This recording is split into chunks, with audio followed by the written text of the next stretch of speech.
বৌদ্ধ ধর্মাবলম্বী পদ্মাসম্ভব, যিনি গুরু রেনপোচে নামেও পরিচিত, বলা হয় যে তিনি ৮ম শতাব্দীতে এখানে পর্যটন করেছেন। ২০১৮-১৯ অর্থবছরে সিকিমের মোট অভ্যন্তরীণ উৎপাদন হয়েছে ২৬,৭৮৬ কোটি টাকা বা ৩.৮ বিলিয়ন মার্কিন ডলার, যা গায়ানার সমতুল্য। সিকিমের হস্তশিল্প অত্যন্ত বিখ্যাত।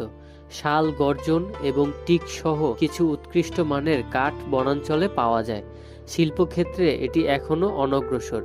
সিকিম ভারতের অন্যতম জনশক্তি সরবরাহকারী রাজ্য।